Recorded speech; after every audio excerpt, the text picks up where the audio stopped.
अस्पतालों में मरीजों को बेहतर स्वास्थ्य सेवाएं देने के बड़े बड़े दावे किए जा रहे हैं। अस्पतालों में पर्याप्त दवाई की बात भी कही जा रही है, लेकिन हकीकत उनकी पोल खोल रही है।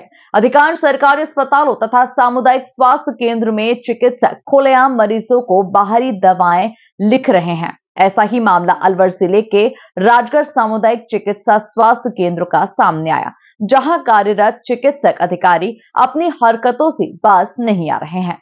बता दें कि चिकित्सक अधिकारी बगैर अपने नाम के हस्ताक्षर मोहर लगाकर मरीजों को बाहरी दवाइयां लिख रहे हैं। इन मरीजों की जिंदगी और मौत के साथ खिलवाड़ होने का जिम्मेदार आखिर कौन होगा?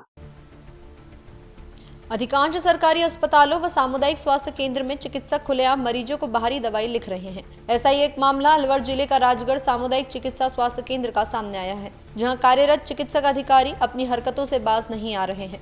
चिकित्सक अधिकारी बगैर अपने नाम के हस्ताक्षर मोहर लगाकर मरीजों को बाहरी दवाई लिख रहे हैं। इन मरीजों की जिंदगी और मौत के साथ खिलवाड़ होने का कौन जिम्मेदार होगा? चिकित्सक अधिकारियों की यह घोर लापरवाही मरीजों की जिंदगी और मौत के साथ खिलवाड़ कर शिकार बना सकती है। वहीं सामुदायिक स्वास्थ्य केंद्र के सामने संचालित जांच लैब एक्सरे सोनोग्राफी मशीन पर रजिस्टर्ड चिकित्सक है या नहीं, इसकी जांच विभागीय अधिकारियों द्वारा आज तक नहीं की गई। चिकित्सा प्रभारी रमेश मीणा ने पत्रकारों को दबंगाई दिखाई थी, जिनको अपनी नौकरी खोने का कोई डर नहीं, जो चोरी तो चोरी सीना जोरी करते हुए नजर आए, जिनके विरुद्ध करीब 2 से 3 माह पहले भी पत्रकार द्वारा स्टिंग ऑपरेशन कर कार्रवाई को अंजाम दिया गया था।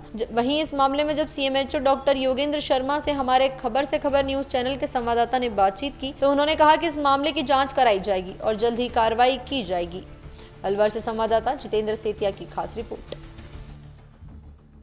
सर, आपके द्वारा जो ये मामला संज्ञान में लेके आए हैं कि एक पर्ची इस तरह की आपके द्वारा वीडियो भी दिखाया जा रहा है कि जिस पर डॉक्टर के साइन और नाम की मोहर नहीं है और उस पर जो दवाएं लिखी हैं उसमें आपका कहना है कि कुछ दवाएं तो गवर्नमेंट हॉस्पिटल से उनको मिल गई हैं और कुछ दवाएं वे व्यक्ति बाहर से खरीद रहा है।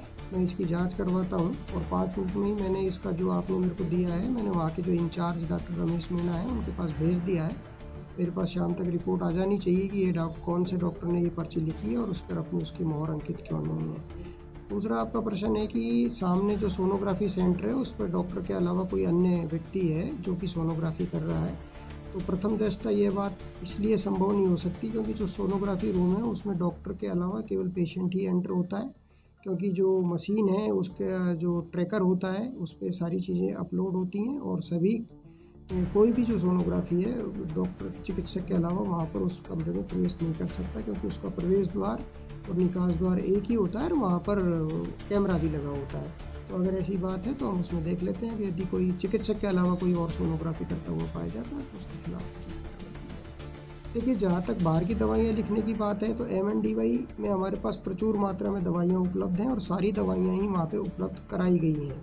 उस बारे में भी निदेशालय स्तर से उनकी जांच कराई गई थी और उसमें ये पाया गया था कि कुछ दवाइयाँ जो हैं मरीज के, जैसे एक मरीज आया और उसके साथ में कोई दूसरा पेशेंट आ गया, उसकी दवा उसने लिख दी थी। वे बात में मरीज ने भी उस बात को स्वीकार रखा था। लेकिन अगर आपका ये कहना है कि लगातार ऐसी दवाइयाँ लिखी जा रही हैं, पर्चियाँ बाहर से लिखी जा रही हैं, तो आप पर्चियाँ उपलब्ध कराइए। अगर कोई व्यक्ति विशेष, चिकित्सक विशेष इस तरह के कार्य कर रहा है तो आप जानकारी में ज़रूर लाइए। जो भी उसके खिलाफ विभागीय कार्रवाई होगी मैं आवश्यक रूप से करूँगा।